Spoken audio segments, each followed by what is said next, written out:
Good morning, my friends. It's Christy Shell from Zeal Coaching. We are switched over to Facebook Live on my personal account. I have had some. Are we running? Can somebody type in and say, hi, I'm here? Just so I know we're running. So this morning we are sitting. The snow is melting outside and it's a beautiful morning. Hi Cheryl, thanks for watching. But this morning last week I wanted to explain I was having trouble with the technical things because Facebook Live won't work from my business account. Facebook has used business accounts and changed that around, so we're doing it from here. So I appreciate y'all being here and being flexible to come over to this.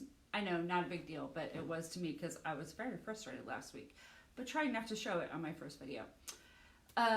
Trying to also make the lighting better and work from my from a better camera on my iPad. So I think we're all set now and we know what the heck we're doing, and it's a better day. It's a better Friday. So bigger and better the second time is bolder, and so it's good. This morning I want to give a quick shout out to a couple of friends and clients. So my really good friend Molly Z, who is one of my clients way back in the day, and I can't take any credit for her amazing things she's doing, but her mural, if you didn't see on my Facebook, I posted a news report from Chicago. She is a muralist and she lives in Chicago, and she's this amazing graphic illustrator, and she has a mural at the new Starbucks in downtown Chicago, this giant place it just looks amazing. I've never seen anything like it. I think none of us ever have. And so her mural is in there that is part of the art that is a part of this giant complex. So I am over the moon proud of her. This is not her first awesome project, but definitely probably the most renowned as far as, how many people may see it in a day or something. So I'm so proud of you, Molly, and I think it's amazing, and I can't wait to go. I love Chicago anyway, and then I would get to see you, and that would be the best. So also for my daughter Monica, she got a new job, and second days are sometimes tough, so we are doing a lot of hugging and crying and figuring it out, and she's handling it like a champ. But if you know Monica,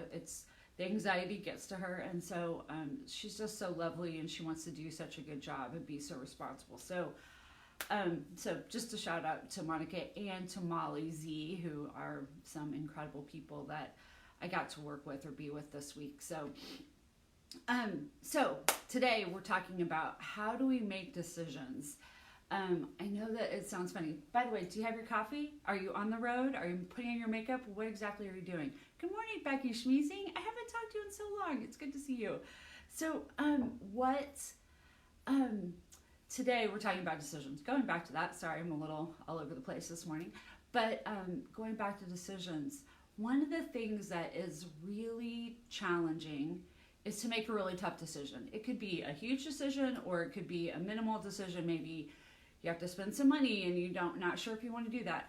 A lot of my big decisions that I work with, of course in my office and stuff, is like sometimes career coaching or switching jobs or that type of thing. And it's really interesting because I think so many of us have been programmed, or really to think, okay, what is the logical choice? And I believe in that too, right?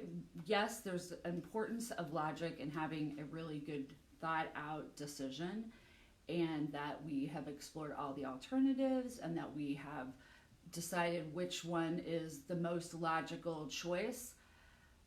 But as Malcolm Gladwell said, if you have read the book Blink, you usually know when you're starting to consider in the very beginning what you want.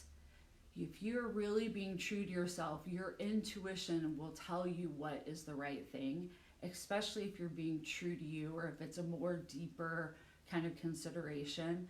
You will know that, yes, I need to go, or no, I don't need to go, or I want to go to this college and I don't know why, but I just really know, and being compelled inside of ourselves. And sometimes the decision is that's the right decision. But what happens is then we start over analyzing, and we will cloud all of our knowing with all of, we'll go and ask other people's opinions, we'll, you know, look up research or data or whatever. We'll make pros and cons lists and all those kinds of things, and we'll make a decision from a place that is more clouded than our own personal knowing and trusting ourselves. I think the most important thing is that. Can you start to trust yourself and understand, good morning, Shelly, how are you? Really understand that you usually know. So if you know me, when we work on coaching or we work on, you know, just kind of our coaching model, soul is a huge one. And again, not necessarily based in a specific religion, but we have this inner intuition that is connected to God and our personal integrity. And it kind of knows, it doesn't kind of know, it knows kind of where you fit best in the world. And as we're exploring that and trusting that and doing self-discovery, we sometimes lose that. I mean, I would say majority of people have lost that when they're making decisions. So when you think about what is true, what is really real, what do you know? Sometimes it's going to take you on a big adventure and you're going to learn a lot of different things, maybe that you needed to get you to the next level. But sometimes it's just kind of settling into the best thing that is best for you. So here's an example. I have a client right now. I worked with her a very long time ago, and she was in college, and she went into finance, and she did a great job. She's not. I talk about another finance client later, but she went into finance, and she calls me this week because I knew she had moved to Arizona. Okay, so I wanted to live somewhere warm. She's so young and cute and vivacious, and she said I want to live in Arizona. So she did. Well, she called this week, and she's saying, I'm coming back to Ohio. Christy, can you help me figure out maybe what I would find another job there, which is great and a normal, wonderful call. And what's funny is she's like, I was like, what happened? She's like, no, I love it here. I'm doing really well. But I really started to know that I wanted to be close to my family again. And really, I like hanging out with them. And as much as I want to be warm, I want to be with them more. And so the decision was really easy for her. And here's how to know if she's making the right decision. I kind of said, can I ask you some questions? Can I push you a little bit? And she's like, sure, you know. And what it is like, my question is the decision made from fear, or is it made from this kind of inner contentment knowing? You know, we make tons of decisions because we make them from fear. So if you make a decision from fear, usually it's going to be a bad decision and a wrong decision.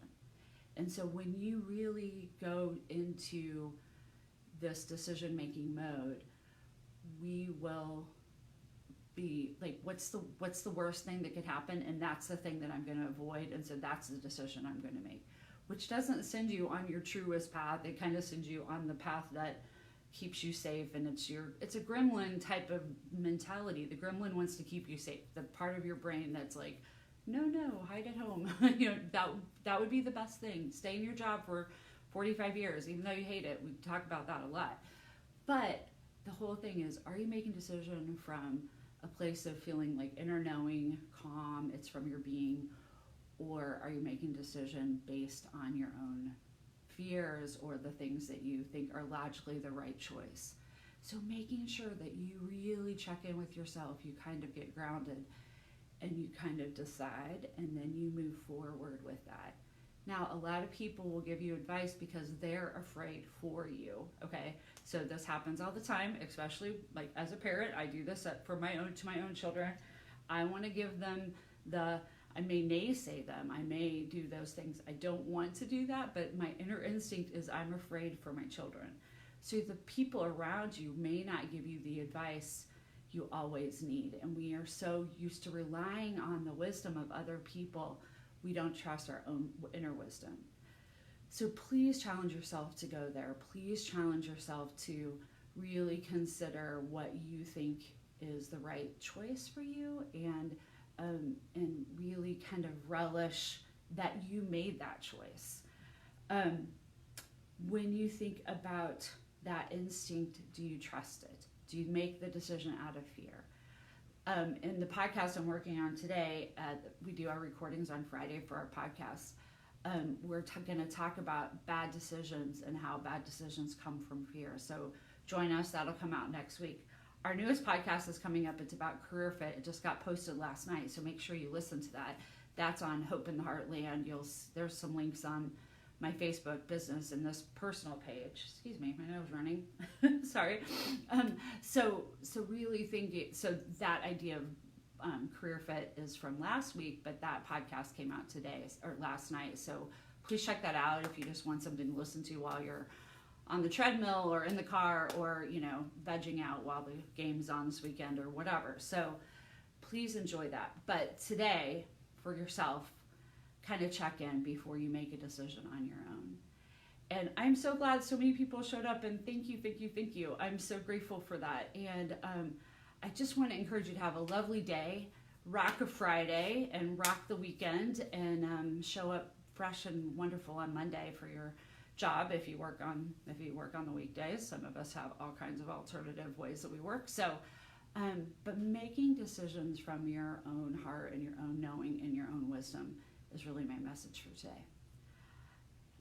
Have a great weekend and enjoy your Friday. Bye.